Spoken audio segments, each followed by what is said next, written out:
ان صراط پر بھی نہیں. ارے ان کے نور کی نشانے سے جہنم چلا رہا ہے کہ اے مومن جلدی گزر جا، تیرا نور میری آنکھ کو گزار رہا ہے. جب مومن کے نور کا یہ حال ہے تو آقا کے نور کی کیا شان، آقا کے نور کی کیا شان ہے. تو اصل میں بات ہی چلی گئی. اب یہ کر رہا تھا کہ ان مسلمان کہلانے والوں نے ایسی باتیں کرنا شروع کر دی کہ غیر مذاہب کے لوگوں کو اسلام پر اور پیغمبر اسلام پر اعتراض کے موقع مل گئے. اب انہوں نے کیا نتیجہ نکالا سنو. یہ کہتے ہیں نہ حضور کو اپنے انجام کی خبر ہے نہ ہمارے انجام کی خبر ہے. معاذ اللہ، سب کہو معاذ اللہ. اللہ ہمیں اپنی پناہ میں رکھے ایسی چیزوں سے اور ایسے خیالات سے. توبہ توبہ. اگر غور کرو، اگر ہم دنیا کے سامنے یہی نظریہ پیش کریں کہ ہمارے آقا کو سید الانبیاء کو اپنے انجام کی بھی خبر نہیں، اپنی عاقبت کا بھی پتہ نہیں، نہ ہماری عاقبت کا اور انجام کا پتہ، تو لوگ کہیں گے جس نبی کو اپنے انجام کی ہی خبر نہیں اس پر ایمان لانے کا فائدہ کیا ہے؟ کوئی مانے گا اور کوئی ایمان لائے گا؟ تو جو کہتے ہیں حضور کو اپنی انجام کی بھی خبر نہیں، انہوں نے حضور کو کہنا ہی نہیں. اور میرا آقا تو وہ ہے جس نے یہ فرما دیا تو والے مر رہا نہیں. ہمارا آقا وہ ہے، وہ آقا فرماتا ہے جس نے مجھے ایمان کے ساتھ دیکھ لیا وہ جنتی ہے، وہ جنتی ہے جس نے ایمان کے ساتھ دیکھ لیا. یہ کہتے ہیں اپنے انجام کی خبر نہیں. اور حضور فرماتے ہیں ابو بکر جنتی، عمر جنتی، عثمان جنتی، علی جنتی، طلحہ جنتی، زبیر جنتی، سعد جنتی، سعید جنتی، عبد الرحمان بن عوف جنتی، ابو عبیدہ جنتی. یہ ہے 10 جن کو کہتے ہیں اچھا مبشرہ. اللہ حضرت فرماتے ہیں وہ 10 جن کو جنت کا مزہ ملا، وہ 10 جن کو جنت کا مزہ ملا. اس مبارک جماعت پہ لاکھوں سلام، اس مبارک جماعت پہ لاکھوں سلام.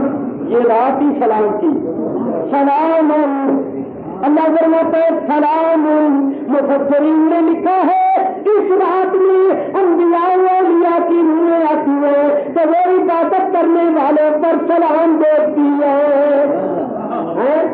اور روح سے مراد شاہ عبد العزیز محدث دہلوی رحمۃ اللہ علیہ نے تفسیر عزیزی میں لکھا ہے تنزل الملائکۃ والروح سے مراد روح سے مراد انبیاء اولیاء کی روحیں ہیں. شاہ صاحب کا لکھتے ہیں تفسیر عزیزی میں کہ روح سے مراد 7 لوگوں کی روحیں. تو ذرا جان کرنا یہ روحیں کیا کرتی ہے؟ یہ عبادت گزاروں پر سلام بھیجتی ہے. وہ ہم پر سلام بھیج رہے ہیں، ہم ان پر سلام بھیج رہے ہیں. اس مبارک جماعت پہ لاکھوں سلام، اس مبارک جماعت پہ لاکھوں سلام. کیا حضور نے ان 10 کو ہی بشارت دی؟ فرمایا الحسن والحسین سیدا شباب اہل الجنہ. حسن حسین جنت کے نوجوانوں کے سردار ہیں. 14ویں صدی کا مولوی کہتا ہے حضور کو اپنے انجام کی خبر نہیں، نہ دوسروں کے انجام کی خبر ہے. حضور فرماتی ہے حسن حسین جنت کے نوجوانوں کے سردار. سرکار نے اپنی بیٹی فاطمہ زہرا سے فرمایا اما ترضینا ان تکونی سیدۃ النساء اہل الجنہ. میری بیٹی کیا تو اس پر راضی نہیں ہے کہ اللہ نے تمہیں جنت کی عورتوں کا سردار بنا دیا ہے؟ نہیں انہیں کوئی بشارت نہیں دی. جتنے جنگے بدر میں شریک ہوئے تھے فرمایا اور بدر والے معلومہ سے تم تب غفر اللہ لکم کیسا ہے عمل کرو اللہ نے تمہیں سچ دیا.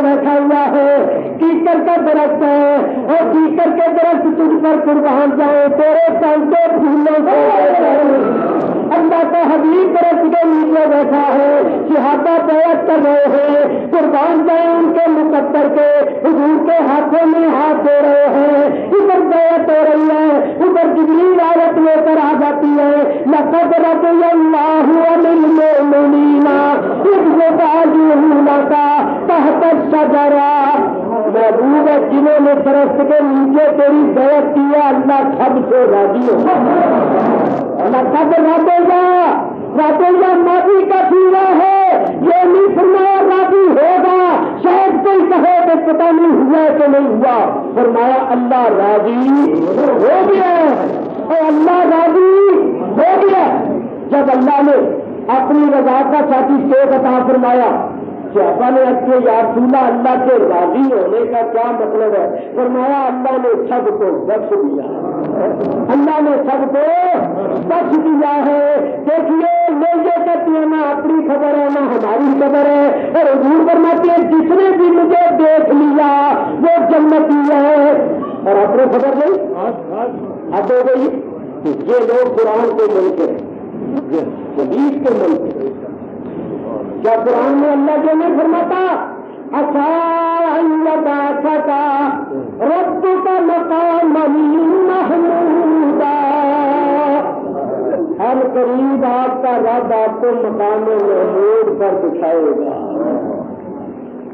نبی کریم کو اپنے جیسا سمجھنے والے پتا اس وقت چلے گا جب سرکار مقام محمود پر بیٹھے۔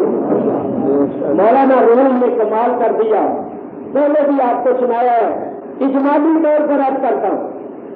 مولانا مدینی میں لکھتے ہیں محمود غزنوی کا زمانہ تھا، چوری بڑی زیادہ ہو گئی، چوری ہو جاتی تھی اور چوروں کا پتہ نہیں چلتا تھا، تو محمود نے کیا کیا، رات کو دیکھ بدل کے خود پھرنا شروع کر دیا چوروں کا سراغ لگانے کے لیے۔